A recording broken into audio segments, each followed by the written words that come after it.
I'm Avipsa, and in this video session I'm going to talk about synonyms and antonyms. So as you are aware that there are three patterns in which synonyms and antonyms could be asked in the exam. The first, where you are required to find out the synonym and antonym with respect to a context, like in case of reading and comprehension passages.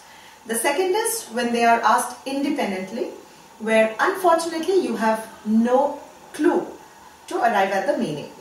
And the third pattern is when a collection of 4 or 5 words are given and you are required to choose a pair which are either closest in meaning, which in this case is synonyms, or the pair which are antonyms, or again similar in meanings, right? So in this particular video session we are going to primarily focus on the second pattern where the meaning of a word is asked independently.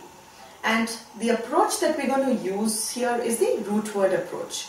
Before that, let's understand what is a root word. Well, a root word is the smallest unit of a word minus the prefix and the suffix of any given word. And usually most of the root words are of Greek and Latin origin. Now let's understand how we use the root word approach in arriving at the meaning of a word with the help of some example sentences. Let's now look at the first example. The first word here is indignant. Now because it is independently asked, you have no clue from which you can actually figure out the meaning of this word. But yes, the knowledge of root words here helps. So in the word indignant, there is a Latin root word which is dig. In this word indignant, there is a Latin root word which is dig. Now dig actually means in Latin, which is worthy of respect or pleased, worthy of respect and esteem. So that is dig. So let's first see what are the meanings of these words and then take into account the prefix. Now as you're all aware, the prefix here is in. Now in, as you would know, would actually show an opposition or an antonym. The meaning will actually be the antonym of the word, the root word, right? For example, capable, we say incapable. Auspicious, inauspicious. So actually the presence of the word, the prefix in, denotes it's an antonym. So once we've identified the meaning of the root word dig, which means worthy of respect or high esteem, let's see what are the meanings of these words. The first one is terrified. Terrified means someone who's absolutely scared. Seditious. Seditious actually comes from the word sedition, which means a language or a conduct to reflect a rebellious act. You know, when you're rebellious about something, then you display a seditious character. Then disgruntled. Disgruntled means being unhappy. When you're complaining, unhappy, displeased. Again, that's the key. And then helpful. Helpful definitely is a very positive word. So here, the dig conveys positivity. However, the presence of the prefix in gives it a negative meaning. So the closest out of the 4 in meaning to the word asked, that is indignant, is disgruntled, which is being unhappy, right? So that's how, using the root word, we can arrive at the meaning. So now let's understand this with some more examples. Let's use the root word approach to find the meaning of another word, which is convivial. Now convivial, there are 5 options here: terse, laconic, excited, genial and happy. So if you're aware of the root word and if you've practiced enough of root words, you'll be very easily able to figure out the meaning and the root word here. As I talked about earlier, root word is the smallest unit, which is minus the prefix and the suffix, right? So in this case, it is viv. So viv is actually a Latin root word, which means life or a state of being alive. So let's see which of the following words here express the meaning closest to this root meaning that we have arrived at, right? First is terse. Terse means very short, precise, to the point. Second is laconic. Laconic also refers to being very precise and to the point. In other words, I can say that terse and laconic actually mean more or less the same. Being excited, I'm sure, needs no explanation. All of you know it's a state when you're extremely happy and in the highest of your emotions. Genial. Genial again refers to something that is conducive, that is friendly, and happy, of course, needs no explanation.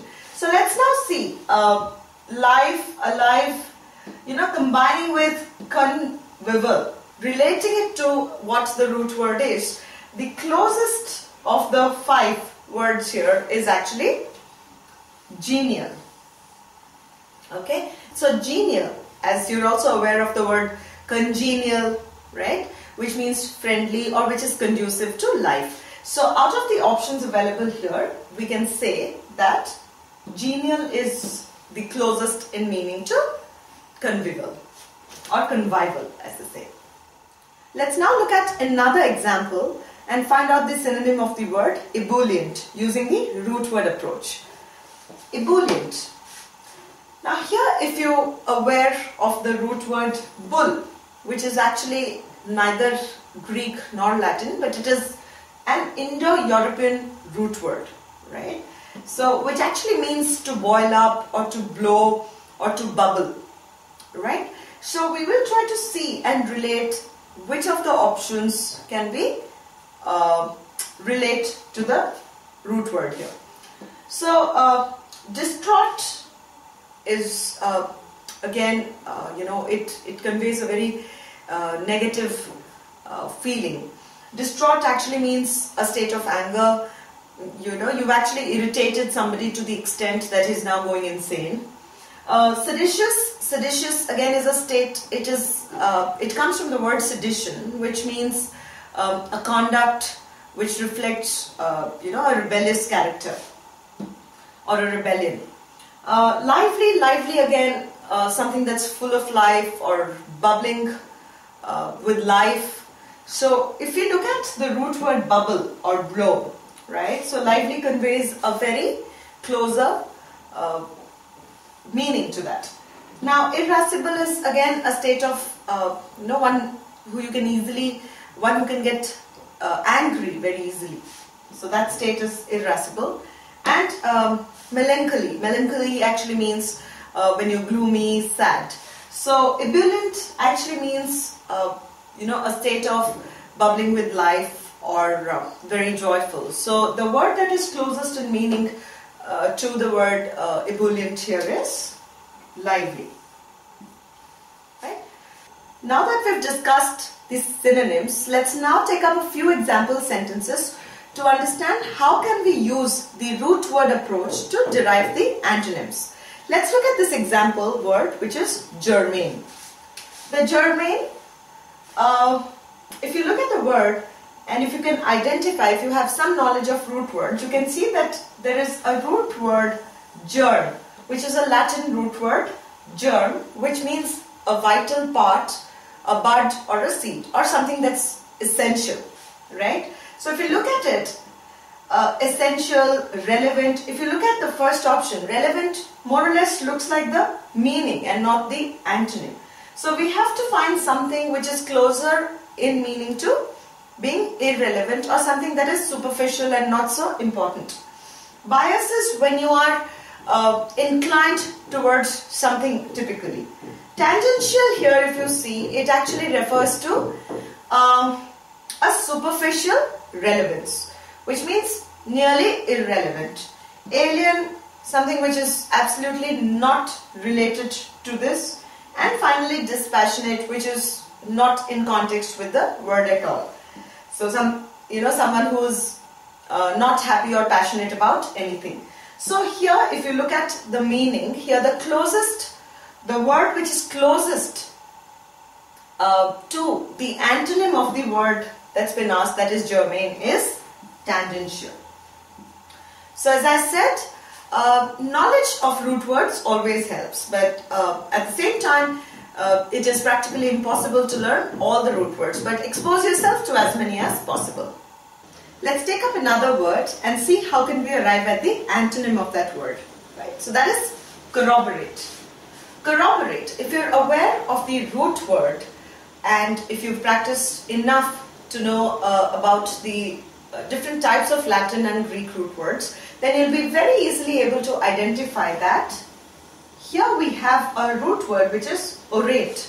Orate is of Latin origin and it actually means to address, to announce, to speak, to declare, etc.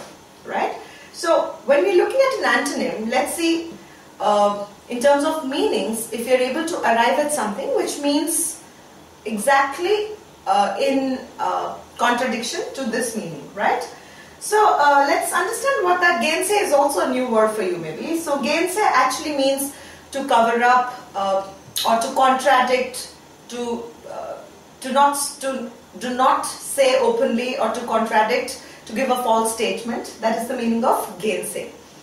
Accept is, of course, acceptance, you know that you agree to what is being said. Announce, again, announce looks like a synonym to the word corroborate, considering the root orate. And then again, claim is then when you demand for something. And divine means godly, right?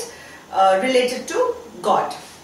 So if you're looking at the antonym, the word that is closest in opposite to the word orate is gainsay, where you not being open, where you're trying to contradict your own statement, where you're not declaring, right? So in this case, gainsay is the correct option. So that brings us to the end of this session.